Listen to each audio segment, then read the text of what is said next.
breaking news. President Trump has decided tonight he cannot release the Democrats' FISA memo, a rebuttal to the Republicans' memo. Trump says he is inclined to release the Democrats' memo, but it needs changes because it contains classified material and a very sensitive passage. Let's go to Fox's Ed Henry now with more. Well, Jason, good to see you. This is a bit of a surprise because just a few hours ago, lawmakers close to the process were predicting to us that the Democrats' memo would go public as early as tonight. President Trump himself indicated to reporters in the middle of the day he was inclined to release this with at least some sensible redactions of national security information. But I think a clue of this holdup came later in the afternoon when the president huddled with lawyers from the White House counsel's office, Don McGahn, and lawyers from the Justice Department, plus the FBI director, Christopher Wray.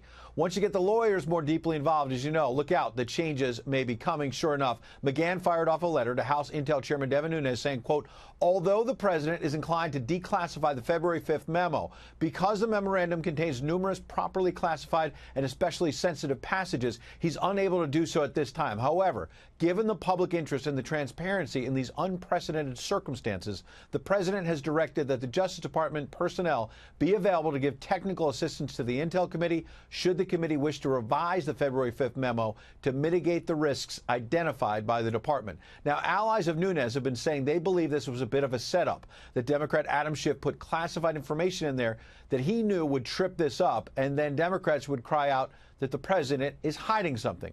Well, Senate Democratic leader Chuck Schumer tonight pounced. He said, quote, the president's double standard when it comes to transparency is appalling. The rationale for releasing the Nunes memo, transparency, vanishes when it could show information that's harmful to him. Millions of Americans are asking one simple question.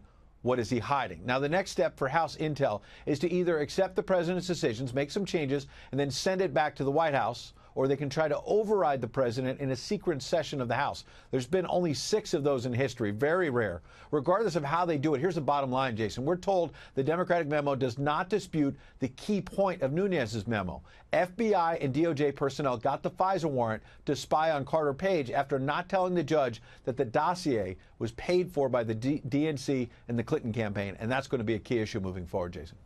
Ed, this was not expected at all. I think all of us thought that it was going to be released, but that basic underlying premise, as you said, nothing is out there, is there, that it refutes what what Devin Nunes' memo says?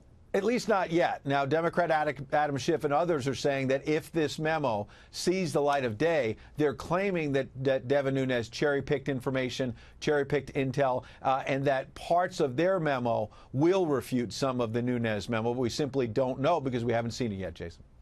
Now, Ed, there was also some movement at the Department of Justice with the number 3 person leaving. What do you know about that? Yeah, this seems strange because Rachel Brand had only been on the job for 9 months, seen as maybe a star who would rise through the ranks. She's been battling trafficking.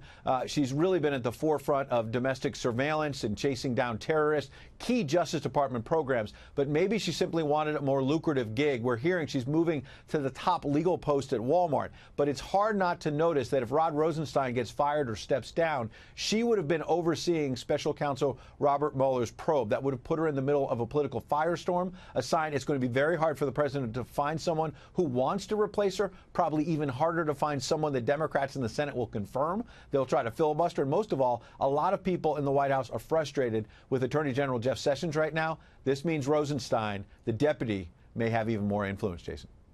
Ed, thank you very much.